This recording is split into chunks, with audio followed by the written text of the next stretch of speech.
européenne soutient les territoires ruraux à travers le programme LEADER pour faire la liaison entre les actions de développement de l'économie rurale. Le programme européen LEADER Ardèche au Cube est porté par des acteurs locaux de 3 territoires ardéchois et investi au sein d'un GAL, le groupe d'action locale. Il permet de soutenir financièrement des projets innovants au service du territoire et s'articule autour de 4 grands axes de travail. Depuis 2016, près d'une vingtaine de projets ont été soutenus sur la thématique « Devenir un territoire exemplaire en matière d'urbanisme rural ». Partons à la rencontre de ceux qui portent ces projets innovants. C'est vrai que la ressource de notre territoire, c'est la beauté des paysages, la qualité des paysages, qui sont liés à la façon dont l'homme a vécu dans les vallées. Et donc aujourd'hui et demain, comment on va vivre dans ces vallées pour en garder la qualité et ce qui constitue une des principales ressources du territoire, quoi. Et c'est vrai que le mode d'occupation traditionnel de l'espace ici, il est très spécifique. C'est pas du tout un village. Chaque village, c'est un bourg petit et 15, 20, 30, 50 hameaux. Donc en fait, la montagne est occupée, la montagne était occupée du temps, mettons à la fin du 19e siècle, au début du 20e siècle, partout pratiquement. Le programme LEADER, donc en termes d'urbanisme, c'est ça, quoi. C'est-à-dire donc d'apprendre, de démontrer donc, que ce soit aux élus, que ce soit à la population, que ce soit à toutes les forces civiles du territoire, de démontrer que si on fait les choses donc autrement, c'est-à-dire que si on partage les choses, si on réfléchit en groupe, si on fait intervenir donc, des étudiants donc, sur des projets et tout, on arrive à construire donc, des choses très intéressantes. Et c'est ça donc l'essentiel de LEADER, c'est d'arriver donc à convaincre tout le monde qu'on peut avoir de nouvelles pratiques. Mais ces pratiques, bien sûr, sont toujours partagées.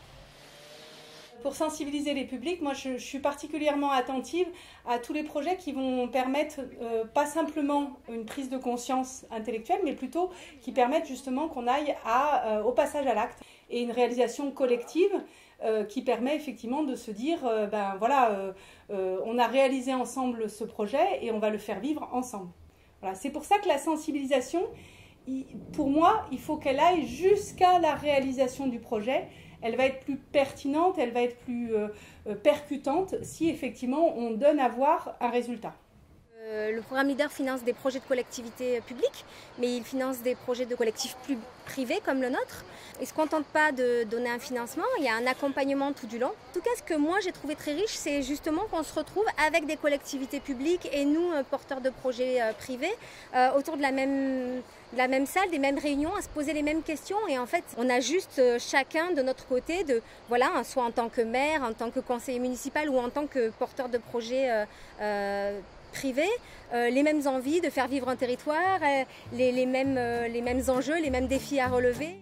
Autant de défis et d'initiatives engagées qui illustrent les transitions à l'œuvre dans les territoires ruraux.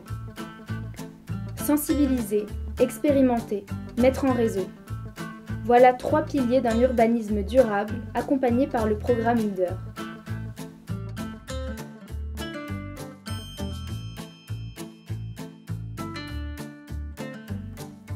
Dans la vallée de l'Eyrieux, un projet de sensibilisation dans le collège de Saint-Sauveur de Montagut permet d'accompagner et de former les jeunes habitants à regarder leur territoire de manière différente pour s'y investir et s'y projeter.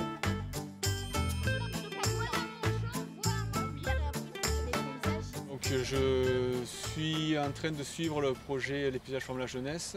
L'idée de ce projet, c'est de prendre en compte les perceptions qu'ont les collégiens de leur paysage quotidien pour les sensibiliser aux évolutions du paysage, les sensibiliser aussi aux enjeux actuels de transition énergétique, écologique, pour que les collégiens deviennent acteurs plus tard de l'évolution des paysages. À Saint-Agrève, la sensibilisation permet d'accompagner élus et habitants à faire face aux difficultés qui touchent de nombreux villages de France. À Saint-Agrève, l'équipe municipale se pose la question de la redynamisation de son centre-bourg et plus particulièrement de sa grande rue qui est vraiment l'artère principale du village. Et donc dans l'essence de la commande, il y a bien comment est-ce qu'on arrive à faire en sorte que les habitants posent un nouveau regard sur des espaces qu'ils traversent quotidiennement et voir qu'il est encore possible de les transformer, bien que le regard qui est posé sur cette rue soit très défaitiste, comme on a pu le découvrir dès le début de notre travail. Une des manières dont on s'installe sur les lieux qu'on doit étudier, c'est de poser nos valises dans un lieu et d'en faire comme une sorte d'atelier, de bureau public où on va travailler le projet. Donc à Saint-Agrève, on a ouvert le bureau des rêves. C'était l'idée de dire que c'était un peu comme une agence de voyage où on pouvait venir et on pourrait venir rêver sur le futur de son village. Donc, et ensuite, chez les élus, il y a eu vraiment une prise de conscience que en fait, c'est un vrai sujet à poser sur la table, que c'est une vraie question collective et qu'en fait, il existe des outils. Et en tout cas, j'ai l'impression que ça a un peu redonné de l'espoir, des clés de lecture et de compréhension d'un phénomène qui n'est pas propre à Saint-Agrève, mais qui est bien propre à tout notre territoire français. Et puis un besoin d'échange et avec d'autres territoires pour voir comment est-ce qu'on peut faire, parce qu'en fait, il y en a qui arrivent et qui mettent des choses en place qui sont très positives. Il me semble que depuis les travaux et depuis le réaménagement des places et de la rue, il y a une coopération qui est en train d'émerger, qui n'existait peut-être pas de la même façon avant. Par exemple, c'est un collectif de commerçants qui nous a demandé à réorganiser le marché sur la place qui est là, donc le jeudi soir. Ils ont aussi collectivement demandé à se réapproprier les places pour avoir des places pour les cafés par exemple.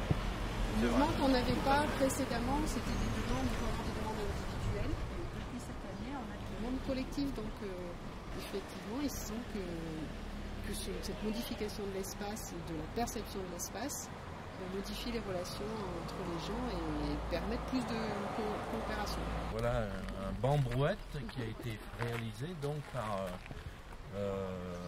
PMU, associé au centre socioculturel, aux écoles. Et l'atelier était installé sur la place de Verdun avec un petit chapiteau. Et les enfants et les habitants ont collaboré à tout ça. Et je vous invite à vous asseoir parce qu'en plus, je vous garantis, c'est sympa, hein, c'est confortable. Donc le Bureau des Rêves a proposé à la population d'avoir un souvenir de la rue avant travaux, donc telle qu'elle est. Et donc ils ont invité toute la population à se rassembler devant le Bureau des Rêves, devant la mairie, pour faire une grande photo de la foule avec la rue telle qu'elle est aujourd'hui, donc avant travaux, et pour qu'on s'en souvienne une fois les travaux faits, qu'on voit la différence entre ce nouvel aménagement et l'ancien. Et donc c'était un moment très convivial où plusieurs photos ont été faites avec des consignes différentes pour avoir des photos différentes. Donc voilà, c'est l'avenir qui attaque cette rue, qui entame cette rue pour la changer. Les villages de caractère invitent de jeunes étudiants à réfléchir au devenir de ces villages, au patrimoine architectural et paysager exceptionnel. Le principe du VILAB, c'est de constituer une équipe de 6 à 8 étudiants venus d'horizons vraiment divers et de les faire travailler sur les villages de caractère pendant une longue durée, c'est-à-dire en moyenne 4 mois. Ces étudiants, ils viennent de formations vraiment diverses et parfois aussi sont des étudiants qu'on recrute à l'international. En général, on essaie d'avoir des profils de type architecte. On cherche des étudiants qualifiés en urbanisme, développement territorial, en tourisme, en environnement et en sociologie, anthropologie et documentaire. L'intérêt du VILAB, c'est quoi? C'est de placer ces étudiants en immersion sur le territoire. C'est-à-dire qu'ils travaillent ils vivent sur leur territoire d'études. Donc en moyenne, c'est sur 3 à 4 villages de caractère par session. Ce qu'on attend d'eux, c'est des propositions en fait, de valorisation pour chacun de ces villages, de valorisation du territoire, mais également un travail sur la démarche même de labellisation de ces territoires, c'est-à-dire un regard critique et des pistes d'évolution de la charte qui mène à l'attribution du label village de caractère. L'intérêt, c'est pour les élus de recevoir un regard jeune en fait, sur le territoire et un regard parfois audacieux, même plus audacieux que les techniciens qui ont l'habitude de travailler sur l'aménagement du territoire. Et souvent, ça amène à des remises en question et voilà, à une approche multithématique de l'environnement qui constitue leur vécu personnel, voilà, une approche vraiment différente. Les ateliers hors les murs invitent les étudiants en architecture à mettre en lumière les potentiels d'innovation des villages. Donc les ateliers hors les murs, la mécanique, c'est une immersion sur le territoire avec un groupe d'étudiants qui a priori ne connaît pas ce territoire. On est là pour écouter, pour comprendre, pour rencontrer les élus, pour rencontrer les habitants, pour rencontrer les acteurs de ce territoire, pour que les étudiants s'immergent vraiment dans ces paysages, dans ce territoire, et à partir de là, comprendre quelles sont les interventions qui permettraient, en matière d'architecture, d'urbanisme et de paysage, qui permettraient de répondre aux besoins qui émergent de ces rencontres. Et donc je pense que cette rencontre, elle est extrêmement productive, encore une fois, pour la formation des étudiants, mais aussi pour une forme de réappropriation locale de ces spécificités, parce que ce qui est important, c'est la prise de conscience par les acteurs locaux de cette spécificité qui fait que le projet se fait différemment après. Leader soutient aussi la recherche sur le territoire pour favoriser des projets d'urbanisme innovants. Donc l'objectif de ce travail, c'est d'essayer de se saisir de comment est-ce que les héritages industriels peuvent devenir ressources pour le territoire des Monts d'Ardèche. Ces héritages industriels, après avoir perdu leur fonction productive, ils se sont mis à accueillir d'autres usages. Ce sont devenus des logements, ce sont devenus aussi des espaces de services, des bureaux, des espaces aussi culturels, des bibliothèques, des espaces de loisirs également. Et tout cet éventail de possibilités continue de s'ouvrir aujourd'hui avec de l'habitat participatif, des espaces de coworking, des espaces d'exposition. Et l'idée, c'est que cette thèse puisse apporter un certain nombre de clés de lecture aux élus et aux habitants et à les sensibiliser sur l'importance de cet héritage industriel pour le territoire, mais aussi de toutes les possibilités qu'il puisse offrir à ce dernier. Le Pays des Vents en Cévennes mise sur un chantier participatif pour sensibiliser et impliquer les jeunes dans l'aménagement de leur cadre de vie. On s'est saisi du dispositif Leader de façon à monter un projet autour de l'accompagnement des jeunes à la création d'un skatepark. Et on a sollicité via un appel à candidature l'atelier Bivouac qui travaille justement sur l'aménagement urbain à travers la mise en œuvre de projets participatifs. L'idée étant qu'il y ait à peu près un atelier par mois de façon progressive afin de permettre aux jeunes mais aussi à tout habitant ou habitante qui a envie de s'impliquer dans ce projet-là de skatepark d'œuvrer à la fois à la conception mais aussi à la réalisation qui permet là aussi d'impliquer les jeunes dans la fabrication des modules encadrés par des professionnels.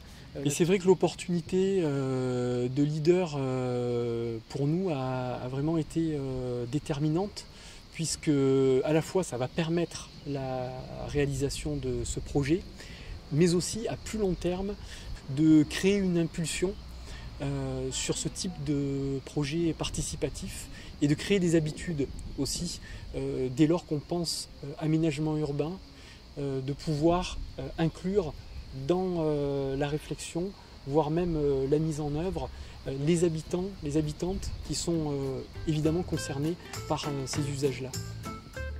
C'est grâce au partage des besoins et des volontés des habitants que l'on peut imaginer tous ensemble des projets innovants qui nous ressemblent et nous rassemblent. Mais moi, chez moi, je l'ai fait.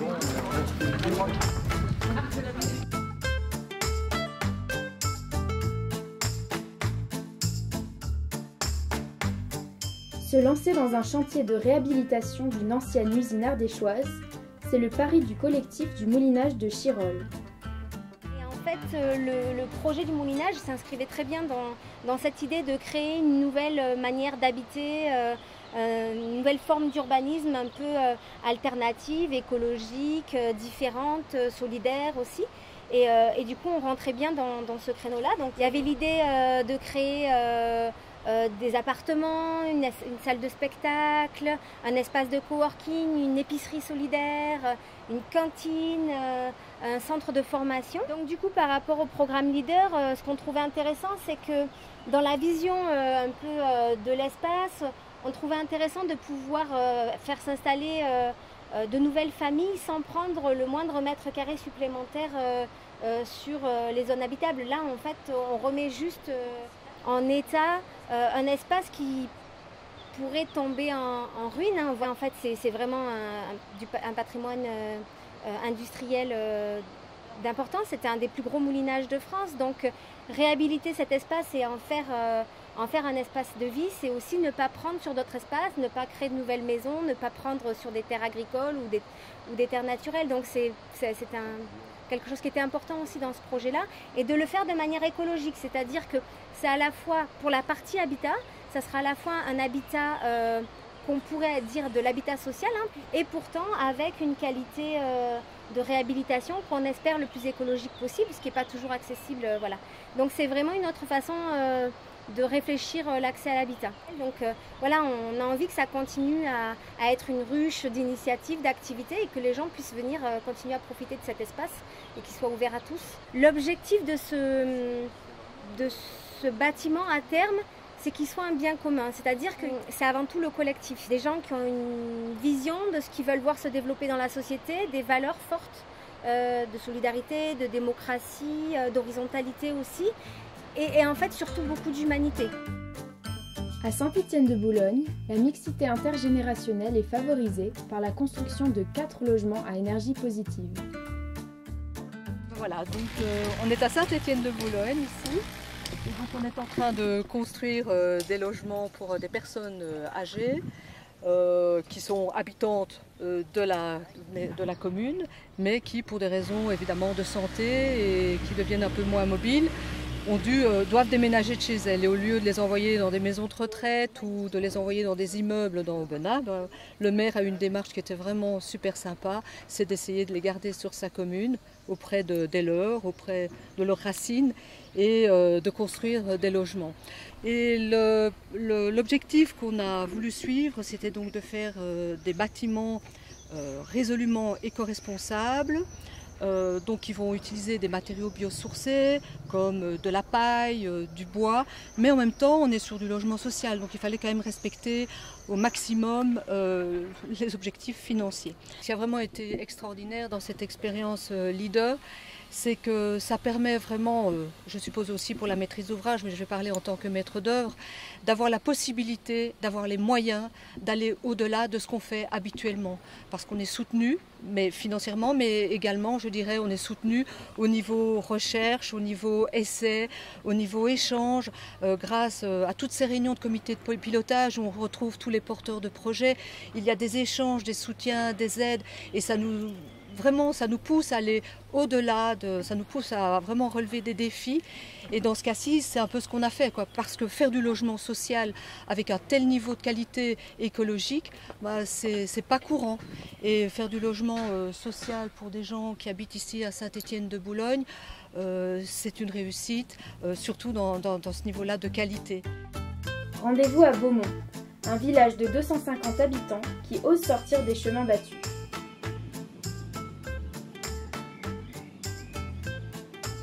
On est actuellement sur un gros chantier qui consiste à... on a racheté l'ancien presbytère, qui est un ensemble de bâtiments assez important, et on est en train d'y aménager une médiathèque, une salle pour les associations, un gîte d'étape, un restaurant et un logement pour le gérant du restaurant et du gîte d'étape. Et donc on veut en faire un lieu de culture et de lien social, hein, c'est-à-dire qu'autour de ce restaurant, de ce bistrot, il y a l'association Les Épicurieux de Beaumont qui va proposer une programmation culturelle. Je fais partie des Épicurieux à Beaumont.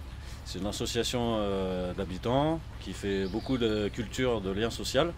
Et du coup on est très très soudés, c'est vraiment une bonne équipe avec des gens très motivés. Et que des gens qui vivent sur place, et du coup on est tous liés par ce lieu en fait.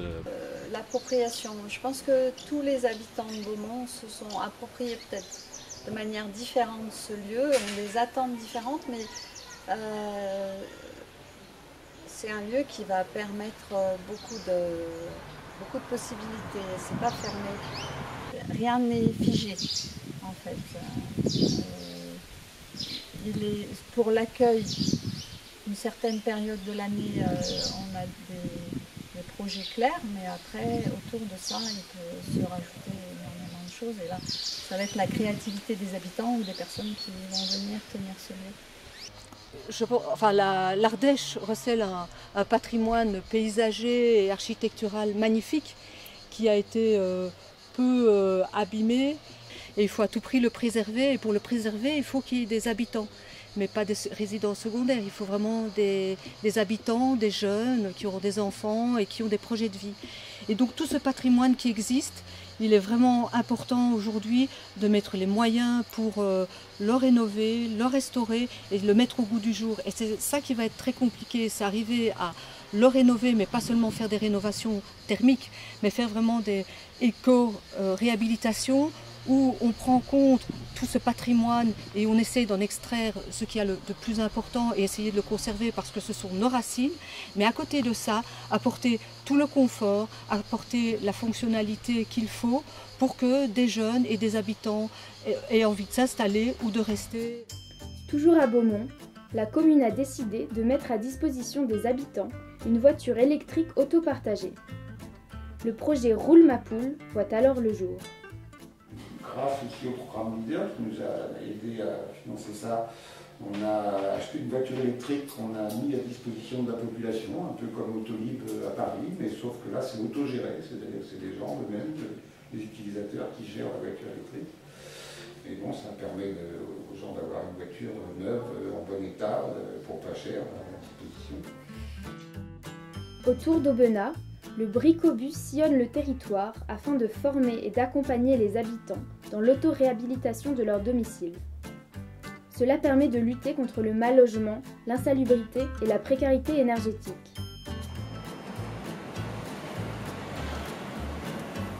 Et le but chez nous, c'est toujours, on travaille pour les gens, mais on travaille avec les gens.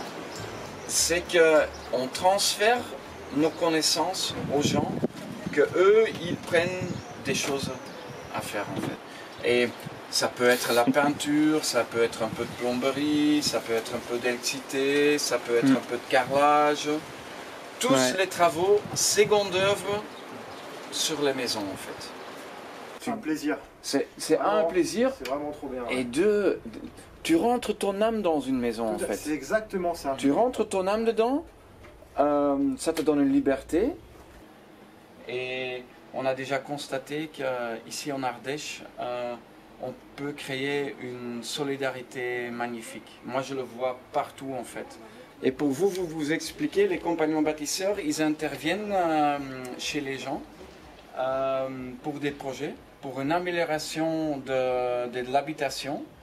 Et on peut intervenir entre un jour jusqu'à une semaine en fait. On a pour les gens un budget, 500 € pour les locataires, 1000 € pour les propriétaires. Alors j'ai rencontré Joken il y a 3 semaines de ça chez mon fournisseur, puisque donc j'ai mis de la laine de chanvre, donc un matériau biosourcé fabriqué en France, pour la rénovation de mon logement, maison individuelle que je fais moi-même pour raisons économiques. Et c'est vrai que je butais un petit peu pour la ventilation du logement parce qu'il n'y en a pas. Et ça, je ne sais pas le faire, je n'ai pas ni les matériaux, ni les machines, ni le savoir. Et c'est vrai que le Bricobus est venu m'aider à ce niveau-là, parce que je ne peux pas non plus prendre, pour raisons économiques, des artisans. Et c'est là où le Bricobus m'apporte son aide et son soutien donc sur ce chantier de rénovation. Valorisation du patrimoine bâti, éco-construction ou encore savoir-faire professionnel sont autant de nouvelles pratiques à partager avec les habitants.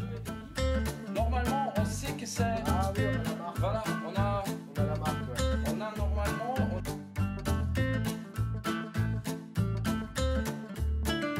À Saint-Ginier-en-Coiron, les habitants sont invités à participer à la conception d'un écolotissement avec les élus et des professionnels de l'urbanisme. Ça fait déjà 1 an et demi que cette étude a démarré. C'était une première phase, disons, d'études participatives sur la création d'un écolotissement au sein de Saint-Ginet-en-Coiron. Alors il y a le éco est censé ici amener quelque chose de différent. En tout cas, ce qui n'était pas souhaité, c'était un lotissement classique avec trop d'enrobés, du chacun chez soi et une architecture pas adaptée au site et aux traditions locales, aux matériaux, etc. qu'on peut trouver sur le Coiron. Donc c'était une programmation, parce qu'en fait au début c'est un écolotissement, mais il n'y avait pas de programme, rien n'était envisagé de précis.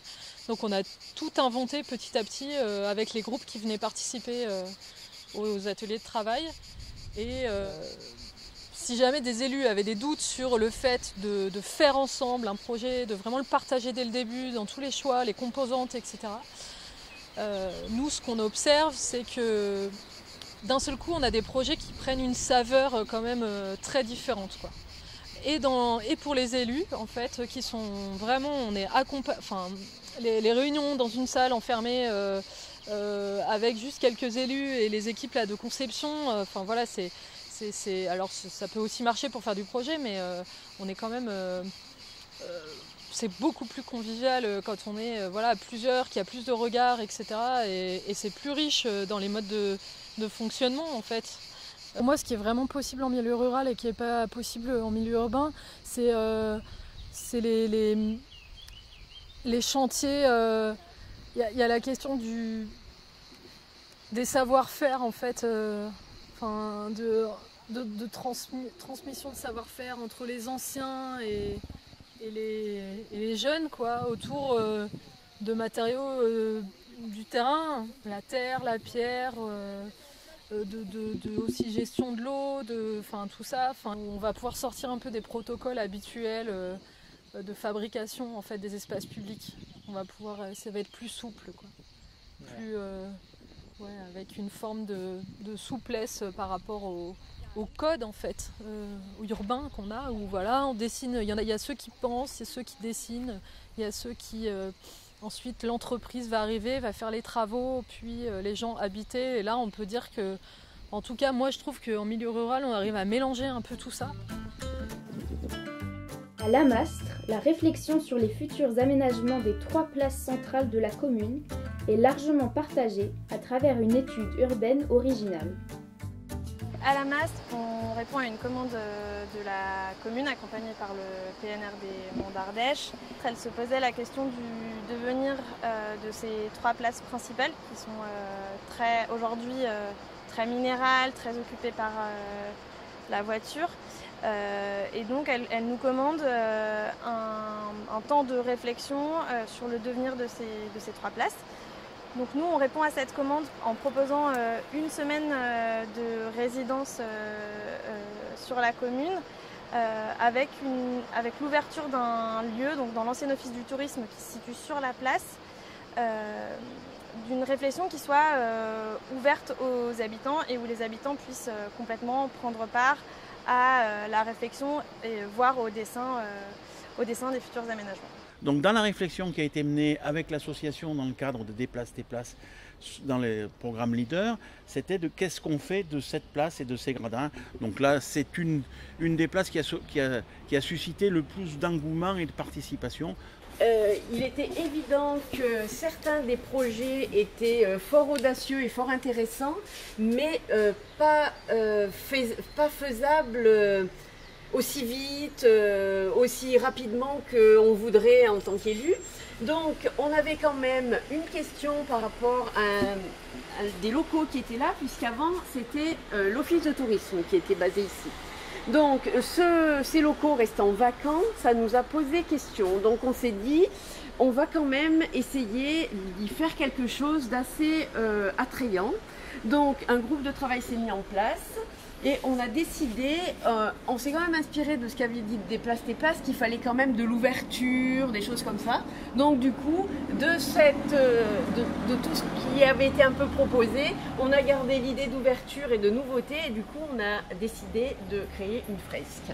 Et en fait, il y a eu une très très forte mobilisation des habitants. Et en fait, je pense que quand il y a une porte qui s'ouvre à la parole habitante, et ben on se rend compte qu'en fait, c'est presque tout le temps, les gens répondent présents, ont envie de s'exprimer, ont envie de prendre part à ces décisions-là. Et ça, c'est des sujets qui les intéressent.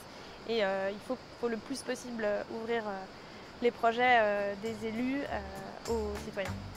L'aménagement de l'enclos dans la commune de Lannas est né d'une volonté forte de mobiliser la participation des habitants et de favoriser une économie de moyens. L'atelier Bivouac, un collectif de paysagistes concepteurs, s'installe alors en résidence afin de concevoir cet espace avec les habitants et leur savoir-faire. Donc l'idée c'était aussi d'inviter les habitants à prendre conscience de cette ressource, des pierres.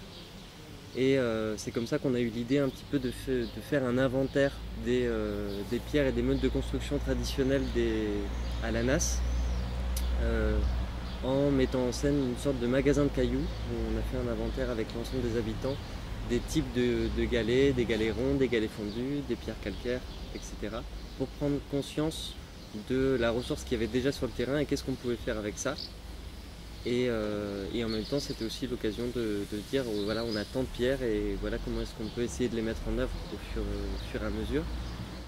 Et après, il y a eu un gros travail aussi de participation habitante sur les plantations. On a organisé une espèce de pépinière villageoise temporaire sur l'espace public. On est allé rencontrer un peu différents habitants, on a fait des portraits de jardiniers des habitants.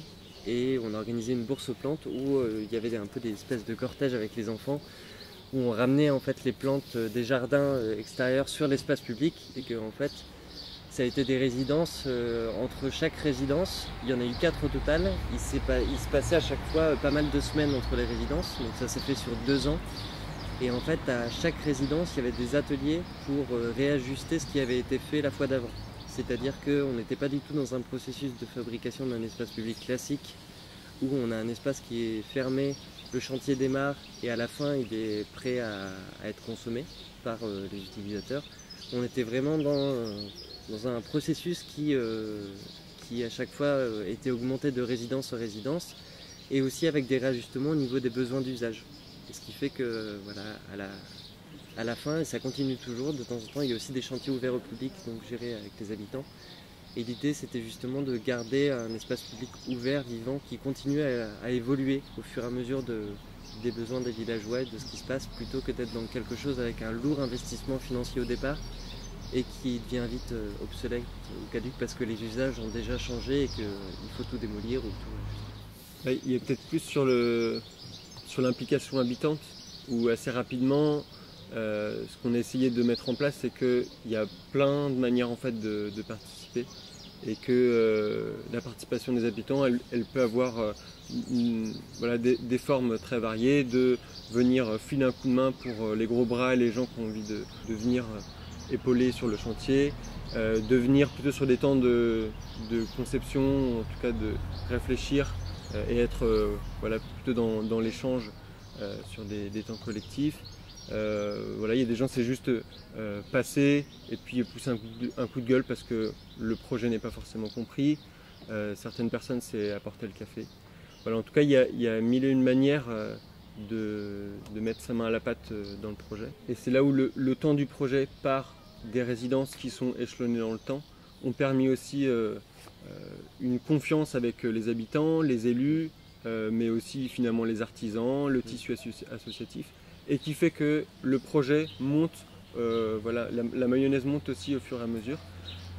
Et cette confiance, elle apporte une atmosphère aussi, un climat qui est super propice pour le développement du projet. Et son autonomie dans le temps après. Ouais. Alors pourquoi on s'est engagé? Parce qu'on n'en avait pas les moyens, parce que l'histoire nous plaisait. Parce qu'on avait envie de travailler avec des jeunes et qu'on s'est dit une équipe de jeunes professionnels avec une connaissance extraordinaire de la relation humaine ne pouvait que nous aider, nous accompagner dans cette démarche. Et on a fait confiance, vraiment, tous. Et le résultat a été plus que payant dans l'immédiateté et dans le temps. Parce que ce qui s'est passé sur cet espace-là, le bénéfice, il est là.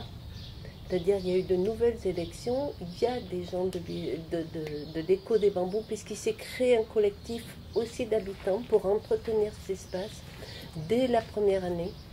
Et il y a des gens élus qui font partie de ce collectif, qui sont maintenant élus à la mairie. Et puis une belle histoire de citoyenneté, parce que ça fait maintenant 2 ans que c'est terminé. Les bancs sont mobiles, il n'y en a aucun qui a disparu.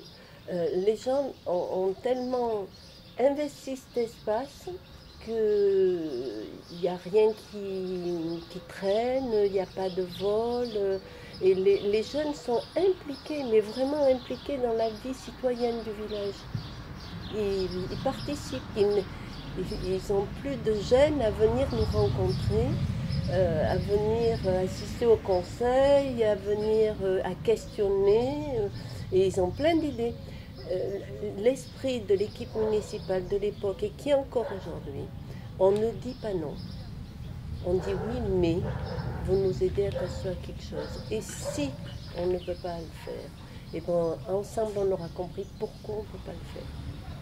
Enfin, on s'est énormément amusé, et le fait de participer à cette construction, cet aménagement en tant que villageois, c'est unique, parce qu'on a vraiment l'impression de s'approprier l'avenir du village. Et ça nous a apporté vraiment quelque chose d'incroyable. Là, j'ai ressenti, bon, je ne suis pas toute jeune, mais j'ai ressenti ce que pouvait ressentir un ancien qui raconte ce qu'il a fait durant sa jeunesse, de participer vraiment à quelque chose d'important. Pour moi, ça a été vraiment important. Ça a été une expérience unique. Et du coup, comme après nos architectes allaient bien devoir nous quitter un jour, il a fallu. Naturellement, on s'est dit, on va prendre leur lait, on ne va pas laisser cet endroit sans entretien à l'abandon. On a créé un collectif, donc on a tous mis des petits mots pour voir comment on pouvait le baptiser. Donc c'est l'écho des bambous qui a été retenu. Ça représente bien, vu qu'avant c'était un champ de bambous. Et régulièrement, on fait des réunions pour voir ce qu'il y a à faire au niveau entretien du jardin. Enfin, on a fait plein d'ateliers pour faire vivre ce lieu, et beaucoup de gens y viennent jouer de la pétanque et tout. Voilà. Une totale nouvelle façon de se rencontrer à travers un projet de village. Il faut faire confiance. Il faut oser et faire confiance. Je reprendrai les termes, mais oser. Il faut oser, les élus. Oser aller à cette aventure-là humaine, prioritairement humaine. Il faut vraiment oser. Les bénéfices, ils sont exponentiels. Alors par contre, il faut que les élus soient présents. On ne fait pas une commande. On participe au même titre que les habitants. On est des citoyens, on quitte toutes nos casquettes. Et on doit participer, on doit être présent, on doit être là dans les moments de convivialité. Il y en a eu des tas, à chaque fois ça se clôturait par des repas partagés, tout ça. Mais c'est tellement riche. Ces démarches participatives enrichissent les projets et créent de nouveaux liens entre élus, habitants et associations locales. Pour partager cette effervescence d'innovation, la mise en réseau des acteurs devient alors essentielle.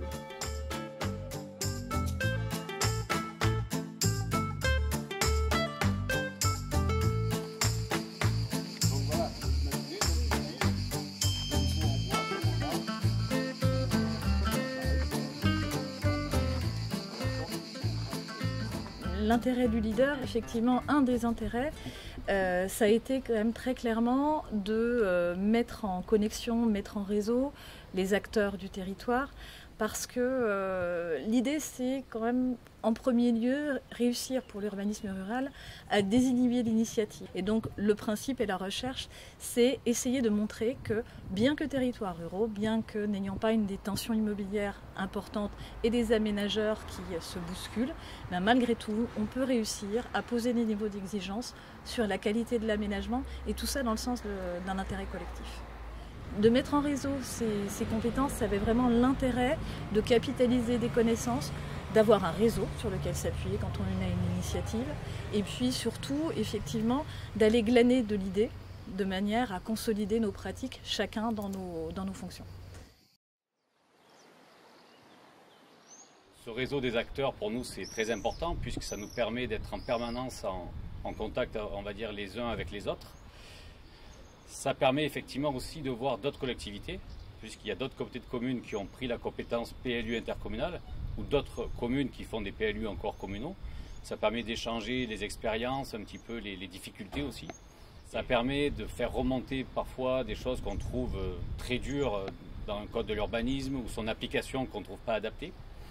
Donc ce réseau des acteurs, pour nous, c'est une bonne avancée et j'espère que ça va continuer dans le temps, que ça va perdurer. Ensuite, on a été très intéressés, nous, par l'invitation sur un voyage d'études donc dans le Vorarlberg au mois de septembre, fin septembre 2019. C'est vrai que c'était intéressant parce qu'on a eu des élus, on a rencontré des maires, des élus, des responsables en urbanisme, donc qui ont pu vraiment on va dire en direct, nous parler d'architecture et d'urbanisme. Un proverbe, on va dire, un peu de synthèse. Alors, je ne sais pas s'il faut l'appliquer en France, mais en tout cas, c'était quelque chose qui était de dire n'hésitez pas à être un peu innovant, quitte à limite, parfois, être limite du code de l'urbanisme qui va vous concerner, mais c'est une façon de faire évoluer les choses. On a essayé, nous, de l'appliquer également dans le PLUI, on va dire, avec des choses un peu plus novatrices. Et justement, le réseau des acteurs, ça permet de partager ce qu'on a fait, ce qu'on a fait et qui ne fonctionne pas, et comment faire pour éventuellement modifier les choses déjà réalisées. De manière générale, effectivement, aujourd'hui, on est dans une nouvelle ère de l'urbanisme. Et donc, quelque part, ces initiatives méthodologiques d'appui à l'ingénierie vont nous aider à passer ce virage. Il faut aujourd'hui savoir apprendre à faire autrement. Apprendre à faire autrement, c'est apprendre aussi à le faire collectivement, en s'appuyant sur l'expérience des uns des autres. Donc, ce que le leader a pu démontrer dans la capacité à reconvertir du bâti, à réfléchir des conceptions de bourgs plus centralisées, on appuie complètement cette logique-là de reconcentrer le développement et de valoriser ce qu'on a déjà sous la main. L'exemple, par exemple, un exemple qui nous paraît vraiment fondateur dans les opérations qui ont été financées sur la partie opérationnelle, le moulinage de Chirol. Très clairement, montrer qu'une opération aussi gigantesque, sur laquelle on pense qu'une reconversion est de l'ordre de l'infaisable et n'importe quel élu s'y casse les dents en pensant que vraiment en montage c'est beaucoup trop lourd, montrer qu'on est capable de faire quelque chose d'un espace foncier aussi important. Et cet atterrissage-là va réussir à montrer que derrière, la consommation foncière qu'on va générer sur le territoire en sera d'autant amoindrie. Donc pour nous, c'est une valeur exemplaire très claire sur cette reconversion du moulinage, parce que c'est l'amorce, y compris dans notre territoire rural, qu'on est capable de réinvestir soit le foncier nu, soit le foncier déjà bâti, industriel à reconvertir, de manière à ce que la ville de demain se construise de cette façon-là. Oui, cette question effectivement de la mise en réseau des acteurs, là aussi, mettre en réseau les acteurs, bien, très bien, allons-y, mais il faut un petit peu quand même de moyens pour que le réseau fonctionne. Et là aussi, ça aurait, enfin, s'il n'y a pas un petit peu d'énergie pour mettre de l'huile dans les rouages, etc., chacun a tendance à rester dans son précaré et puis ça fonctionne. Enfin bon, on peut faire tous les discours qu'on veut, c'est pas opérationnel. Après, c'est vrai que leader, c'est très lourd. Enfin, c'est sur le plan de la mise en place concrète des opérations, de leur suivi, de l'application réglementaire, des implications réglementaires, des cofinancements, etc. C'est assez complexe. Et je pense que c'est dommage qu'en France, on n'ait pas plus de souplesse pour pouvoir attraper les financements européens et les avoir sur les bons projets, quoi. Donc ça, c'est un peu la limite de l'exercice. En même temps, moi je dis... je ne critiquerai pas, je trouve que heureusement qu'il y a leader pour faire des choses qu'on ne peut pas faire autrement. Et par exemple, nous, notre projet ici de transformation du presbytère, c'est grâce au programme leader qu'on peut le réaliser, parce que sinon, financièrement, je ne sais pas comment on aurait pu. C'est quand même le plus gros financeur de ce projet. D'une part, c'est des projets qui sont co-élaborés, enfin, qui sont co-construits, tous. D'autre part, c'est toujours des projets qui sont un peu complexes dans le sens qu'ils mélangent des usages, ils associent différents usages et ils associent différents matériaux, justement, dont le matériau bois. Donc ils innovent en termes de mode de construction et de mode d'aménagement. Voilà, donc tout ça, on va en tirer des choses. Sensibiliser, inventer, construire, participer et partager. À travers des expériences innovantes, Leader soutient et accompagne le développement de nouveaux modes de vie et de nouvelles façons d'habiter nos villages. À vous de jouer pour être acteur dans ce monde en transition.